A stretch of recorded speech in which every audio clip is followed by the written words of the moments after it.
नमस्कार दोस्तों। Law of one यानी एक का कानून, या कह लीजिए एक का तरीका, या कह लीजिए एक का ज्ञान, यह इसका सत्र 9 और भाग 2 है। दोहराया जाता है।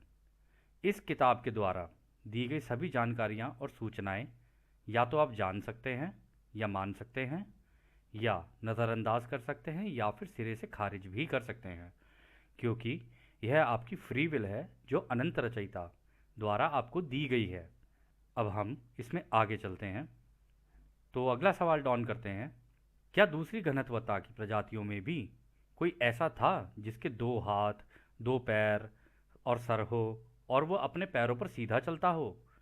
तो रा कहते हैं, ऐसी 2 प्रजातियां थी जो कि दूसरी घनत्वता की थी, पर 2 पैरों पर चलते थे, परंतु बिल्कुल सीधा नहीं, थोड़ा झुककर। वो कोशिश करते थे थोड़े समय तक सीधा चलने की, पर फिर अपने चारों पैरों का उपयोग करने लगते थे। तो डॉन कहते हैं, वो प्रजाति कहाँ से आई? क्या वो विकास क्रम में, या कह लो इवोल्यूशन में का नतीजा था क्या? कि जैसे कि हमारे वैज्ञानिकों ने समझा है, क्या वो धरती की मूल सामग्रियों से बने थे, मतलब धरती की चीज़ों से बने थे? तो रा कहते हैं, हाँ यह सही है। तो डॉन कहते हैं, क्या वो प्रजाति दूसरी से तीसरी घनत्वता में विकसित हुए? तो रा कहते हैं, हाँ ये सही है, हालांकि हम ये निश्चित तौर पर नहीं बता सकते हैं उन्होंने अपनी चेतना को समझने में कितना समय लिया, जो कि तीसरी घनत्वता में जाने के लिए ज़रूरी होता है।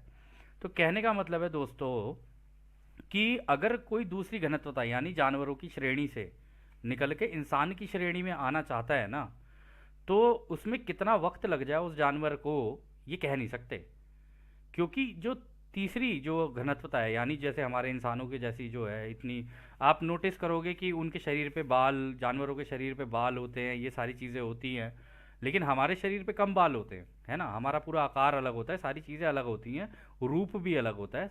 तो ये जो होता है ना, इसमें जानवर से इंसान बनने में कितना वक्त लगता है ना, ये कहना बड़ा मुश्किल है, क्योंकि वह वो चीज़ उस जानवर के ऊपर ही डिपेंड करती है, उसकी चेतना यानी उसकी कॉन्शियसनेस पे डिपेंड करती है, या कह लो उसकी जानकारी पे डिपेंड करती है कि वो इंसान की श्रेणी में आएगा या नहीं आएगा। तो खैर, अगला सवाल डॉन करते हैं, क्या हमारे ग्रह में ऐसी कोई प्रजाति है जिनका अवतरण दूसरी घनत्वता से तीसरी घनत्वता में हुआ हो? यानी क्या कोई ऐसी प्रजाति है जो मतलब दूसरी घनत्वता से तीसरी घनत्वता में आई हो, मतलब जानवर से इंसान की श्रेणी में? तो रा कहते हैं, इस समय ऐसी कोई दूसरी घनत्वता की चेतना का प्राणी यहाँ मौजूद नहीं है, हालांकि यह 2 प्रजाति हैं जो कि दूसरी घनत्वता के रूप का इस्तेमाल करते हैं। उनमें से एक प्रजाति है वो लोग जो मेल्डेक के थे। ये प्रजाति अपनी समझदारी पर कार्य कर रही थी। तो रा कहते हैं, इस समय ऐसी कोई दूसरी घनत्वता की चेतना का प्राणी यहाँ मौजूद नहीं है, मतलब इस धरती पर। हालांकि यह 2 प्रजातियां हैं जो कि दूसरी घनत्वता के रूप का इस्तेमाल करते हैं, यानी है तो जानवरी लेकिन दूसरी घनत्वता के हैं। उनमें से एक प्रजाति वो है जो कि मेल्डेक के थे। दोस्तों, मेल्डेक भी एक ग्रह हुआ करता था, अभी आपको पता चलेगा हुआ क्या वहाँ पे। ये प्रजाति अपनी समझदारी पर कार्य कर रही है तथा अपने सबक सीख रही है। वो हमारे धरती के भीतर रहते हैं और उन्हें बिगफुट कहा जाता है। तो दोस्तों, ये जो प्रजाति है ना बिगफुट, ये धरती के नीचे रहते हैं, धरती के नीचे। यदि आपको देखने तो अभी आपको दिखाते हैं, 1 मिनट रुकना। तो दोस्तों, आप देख रहे होंगे यहाँ पे ये एक डॉगमैन की फ़ोटो है। ये जो फ़ोटो है जिन्होंने ली थी, इनको बोलते हैं क्रिप्टोग्राफर्स, यानी ये इस तरीके के पैरानॉर्मल जो चीज़ें होती हैं ना, इनको कैप्चर करते हैं। और आगे हम लोग देखिए, हमने तो ये किया था कि हम लोग ज़्यादा इस टॉपिक के ऊपर ज़्यादा ध्यान नहीं दिया हम लोगों ने, क्योंकि ऑलरेडी जब कोई और इसके ऊपर एक्सपर्ट है, इसके ऊपर काम कर रहा है, तो हाँ ठीक है, उनकी थोड़ी बहुत डॉक्यूमेंट्रीज देख ली थी। एक चैनल है गाया टीवी, GIA TV। तो हम लोगों ने वहाँ पर इसकी कुछ वो देख ली थी, क्या कहते हैं, डॉक्यूमेंट्रीज क्रिप्टोग्राफर्स वगैरह की। और हमने मतलब इतना ज़्यादा घुसे नहीं इसके अंदर, कोई फ़ायदा लगा नहीं हमें। हालांकि इनके बारे में ये बोला जाता है, बोला क्या जाता है, अभी राह ही बता देंगे, कि इनकी स्पीड इतनी तेज़ होती है ना कि एक जगह से दूसरी जगह, मतलब जैसे हम लोग चलते हैं, गाड़ी स्टार्ट करेंगे फिर धीरे और ये वो फिर होगा, ये एक जगह से दूसरी जगह पर लगभग 60 किलोमीटर की स्पीड से लेकर 200 किलोमीटर की स्पीड तक आराम से एक जगह से दूसरी जगह पहुंच सकते हैं। और इनके पास भी ये कैपेबिलिटी होती है, या मतलब कह लो इनके पास ये शक्ति होती है कि ये गायब भी होना जानते हैं। तो आपको दिख भी जाएंगे तो आपके आँख के सामने ही गायब हो जाएंगे ये। तो ये कुछ इस प्रकार होते हैं, इसकी एक डिपिक्शन है हमारे पास ये। तो इस तरीके से इनको पहाड़ों में ना, अगर आप नेपाल वेपाल की साइड कभी जाओगे तो उनको येटी भी कहा जाता है, येटी। बचपन में मूवी सुनी होंगी आपने, Yeti Yeti I love you. तो बस वो यही है, येटी आई लव यू। ठीक है, और अभी आगे चलते हैं, देखते हैं इन चीज़ों के ऊपर। खैर हमें तो कोई वो नहीं है शौक, क्योंकि ये वक्त की बर्बादी लगी थी हम लोगों को।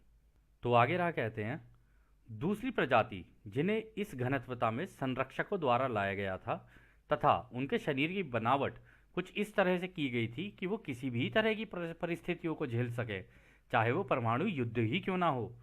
तो दोस्तों एक और कैटेगरी कह लो, या एक और तरीके की एक और प्रजाति बनाई गई, जो कि या मान लो न्यूक्लियर वॉर भी हो जाए ना तो भी उन्हें कुछ नहीं हो सकता।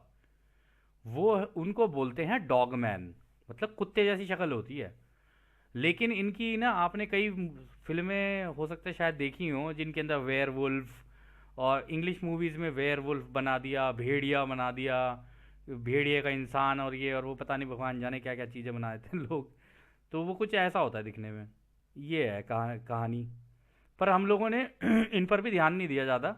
हालांकि आपको एक इन्फॉर्मेशन जस्ट शेयर कर रहे हैं कि आपको मतलब आपकी मतलब की हो या ना हो, आपकी इच्छा है कि अगर आप इजिप्ट के वो देखेंगे ना, जो उनकी दीवारों पे जो नक्काशी हुई हुई है, जो दीवारों पे चीज़ें बनी हुई हैं, उन पे आपको डॉगमैन भी दिख जाएंगे और आपको बिगफुट भी दिख जाएंगे, दोनों के दोनों ही दिख जाएंगे। तो कहने का मतलब है रा, इसका मतलब उस ज़माने में भी आके इनको बता के गए थे कि हाँ ये दो प्रजातियां भी हैं। तो खैर आगे चलते हैं। डॉन कहते हैं हमें समझ नहीं आया कि ये कौन सी प्रजाति है जिसे अपने परमाणु युद्ध के स्थिति तक बचा के रखा हुआ है आपने। तो रा कहते हैं ये प्रजाति जो कि दूसरी घनत्वता का प्राणी है, जिसके पास सूझबूझ भी है, जिन्हें संरक्षकों ने अभी भी एक जीन पूल में संभाल कर रखा है।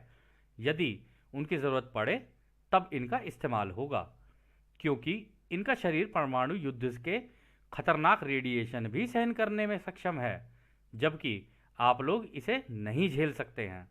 मतलब परमाणु युद्ध भी हो जाए ना तो भी इनको कोई फर्क नहीं पड़ सकता। पता है क्यों नहीं पड़ सकता? उसका एक कारण है, गायब हो जाते हैं हवा के अंदर ही। और गायब होके इतनी अंदर घनत्वताओं में चले जाते हैं, इतनी अंदर घनत्वताओं में चले जाते हैं, बिल्कुल जैसे हमने बताया था ना कि गायब हो जाना, तेजी से अपने आप की कंपन इतनी तेजी से कर देते हैं कि बाहर जो रेडिएशन होंगी ना उनसे कोई फर्क नहीं पड़ने वाला, इनके पास ही होती है। और अगर आप इजिप्ट के उसमें देखोगे ना, क्या कहते हैं, उनकी नक्काशी वगैरह में देखोगे तो आपको पता चलेगा कि उन्होंने एक आध जो थे उनके रक्षकों के लिए रखे हुए थे अपने लिए, कि अगर ये हैं तो हमें कुछ नहीं हो सकता। तो उस टाइम पर भी ये सारा ड्रामा इस टाइप का कुछ था। तो अगला सवाल डॉन करते हैं ये प्रजाति कहाँ मौजूद है। तो रा कहते हैं ये प्रजाति एकदम घने जंगलों में पाए जाते हैं, जहाँ लोगों की आबादी बिल्कुल भी नहीं पाई जाती है। आपके ग्रह की सतह पर ये कई हैं, मतलब ये इनकी भी आबादी है अच्छी खासी, बहुत है इनकी आबादी अच्छी खासी। ये छुप जाते हैं इधर से उधर, मतलब आपकी आंख के सामने आ भी गए ना तो आप तो घबरा जाओगे, आप कहोगे अरे बाप रे किंग कॉन्ग आ गया मेरे सामने, और आप पिंग पोंग हो जाओगे उसके बाद। लेकिन ये आपके सामने आएंगे और तुरंत भाग जाएंगे। एक क्रिप्टोग्राफर है, नाम तो याद नहीं आ रहा है, लेकिन उस क्रिप्टोग्राफर ने बहुत अच्छी डॉक्यूमेंट्रीज बनाई हैं इसके ऊपर, और वो हमें गाया टीवी पे ही मिली और कहीं नहीं मिली। उसका सब्सक्रिप्शन होता है, अब आपकी इच्छा है देख लेना जो भी आपका मन हो। तो क्या कहते हैं, उसने बनाई थी और उसने काफ़ी अच्छी अच्छी वीडियो फुटेज भी बनाई थी इनकी। तो हम लोगों ने देखा, एक ही बार देखा हम लोगों ने, ज़्यादा वक्त बर्बाद नहीं किया क्योंकि एक का ज्ञान ज़्यादा ज़रूरी लगा हमें हमको। तो खैर आगे डॉन कहते हैं क्या ये बिगफुट की तरह के प्राणी हैं। तो रा कहते हैं ये सही है, हालांकि हम इन्हें बिगफुट नहीं कहते हैं। इनका पकड़ में आना मुश्किल होता है।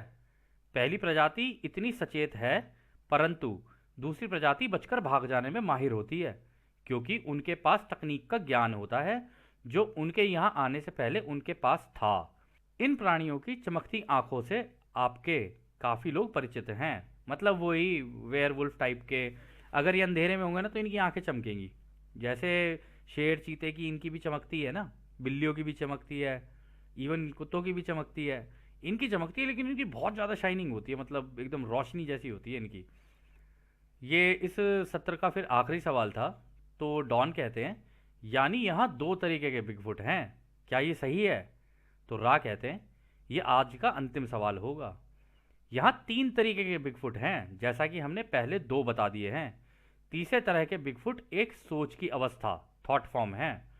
यानी यहाँ पे वो ये कह रहे हैं कि एक ऐसे हैं जो कि गायब हैं, मतलब हैं इसी हवा के अंदर लेकिन गायब हैं। जानवर ही हैं, इसी तरीके के बिगफुट हैं, परंतु हवा में गायब हैं। वो इसी हवा से निकल के बाहर भी आ सकते हैं और अंदर भी जा सकते हैं, दोनों चीज़ें हैं उनके अंदर। ये महारत हासिल की हुई है उन्होंने। तो खैर दोस्तों, इस सत्र को भी हम यहाँ समाप्त करते हैं। और जैसा कि राह कहते हैं, अब हम आपको उस एक अनंत रचयिता के प्रेम और रोशनी, उसकी शक्ति और उसकी शांति में छोड़कर चलते हैं। आदने हमारे भाइयों, आदने वासु। धन्यवाद।